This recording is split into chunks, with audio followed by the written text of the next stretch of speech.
Hey there, welcome to Tour de Lafayette. I'm your host, Stephen Smith. In this episode, we'll take a tour of the Centennial neighborhood, located just north of the heart of downtown Lafayette.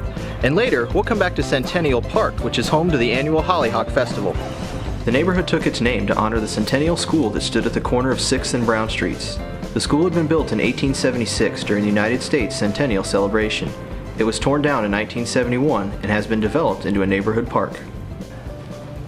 We're here in the lobby of the Monon Depot Theater, and we're going to head inside and meet Stephen Kohler, the managing director of the Civic Theater.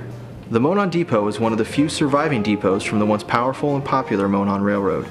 The Civic Theater bought it in 1980, and just over a year later, it opened as an intimate theater that can seat an audience of around 150 people. We're here with Stephen Kohler, the managing director at the Civic Theater. And Stephen, if you could tell us a little bit about what the Civic Theater does for the community. Sure. Civic Theater's been around for 78 years, and what we do generally in a season is we do main stage shows, 5 shows a year here at the Monon Depot Theater. What do you think the having a smaller, intimate theater like this does for productions? Well, it does a lot of things. One thing is it really gets the audience in touch with the cast. They give a personal connection one-on-one with the show, which is vital to theater. It's one of the things that separates theater from film or TV. Stephen, thanks so much for your time. Really Thank you, Stephen. Thank you. We're here at the Loeb House Inn Bed and Breakfast at 708 Cincinnati Street with owner and proprietor Dick Nagel. And Dick, if you can tell us just a little bit about how you came to own this property and what drew you to it. Well, I had been a hotel manager in town for several years. I have this incredible love of old houses and had decided there wasn't a bed and breakfast in town, and so getting an old house and restoring it into a bed and breakfast seemed like a smart thing to do to me. Now, the original owner, Emerson Knight, you found a little bit of stuff out about him when you were doing some of the restorations, such as the alarm system that he had put in? Right. He had moved here from New York City, and the house was completed in the spring of 1882. So I probably started in 1879, the construction on it. And when he built the house, it had several modern conveniences. It had built-in closets, it had an indoor bathroom with a flush toilet, and it had central heat, but it also had this burglar alarm system. It had to have been a very early building in the country, maybe even the world, to have this equipment in it. Well, Dick, thanks so much. You're welcome. Thank you. We're here with Jeff Ryder, who's the builder and developer of these 4 row houses. What's it been like to work with the neighborhood association and go through that process as you're developing this place? It's been very nice to see that there is a neighborhood action committee that is looking out for the best interests of these historical communities and willing to give grants. It just helps tremendously. Looks like you're working on putting some modern touches in here, as well as combining that with the different historical elements such as the exposed brick. Yes, we want to show this exposed brick from 1879. It's a beautiful masonry work, and we're just adding nice touches to it and really creating a nice urban feel to the apartments.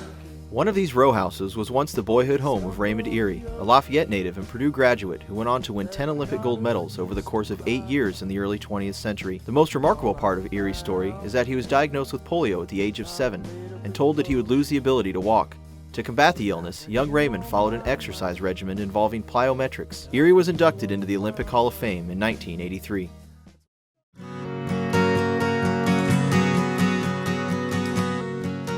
We're here with Michael and Phyllis Hunt at 602 North 5th Street.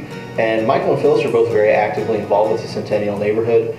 And Michael, maybe you would like to talk just a little bit about what it's been like to restore this home. You guys moved in about 16 years ago, and Right. you were able to save a lot of the house, but it took a lot of work.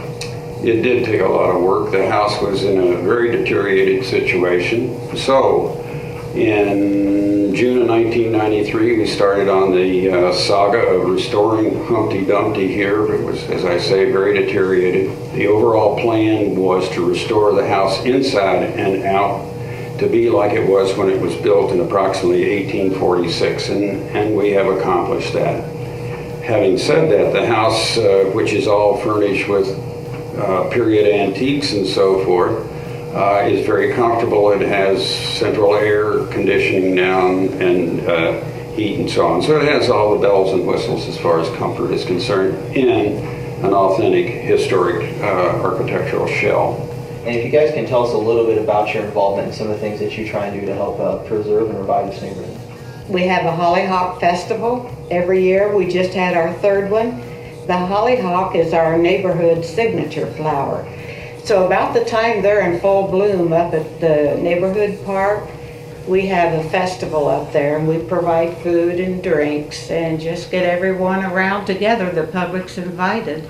Well, it's great to be here today with the Centennial neighborhood. You know, they've done a lot for our community to help with neighborhood stabilization, revitalization, and then this park, you know, a joint effort between the city and the neighborhood. It's really turned out nice. That'll do it here at Centennial Park for the Hollyhock Festival. If you get a chance sometime, come and check out the park.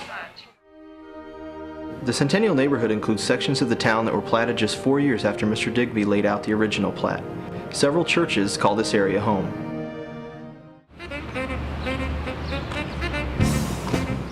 We're here with Dave Raymer, the CFO of the Tippecanoe Arts Federation. And Dave, if you could tell us a little bit about what the Arts Federation does for the community. Well, in 1976, TAF was started simply as an arts calendar. As the time went on, it became obvious that Tippecanoe Arts Federation would serve more, a larger role for the community. TAF now serves as the regional arts partner with the Indiana Arts Commission, and we serve a 14-county region. This building's used for many things right now. We have 3 arts galleries that are used for artists and arts organizations to show their work. Well, we'd love to see some of the building. Well, let's go take a look.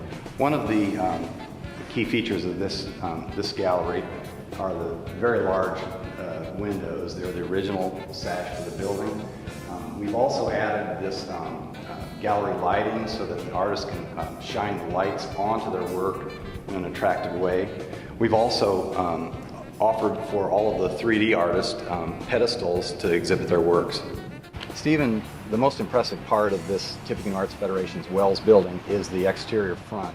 It's the original limestone, and as you can see, these columns are massive, carved in 1928, placed here, and there are several carvings along the face of the building. Of course, it was a library, so you can see the books and all of the intricate details of the building.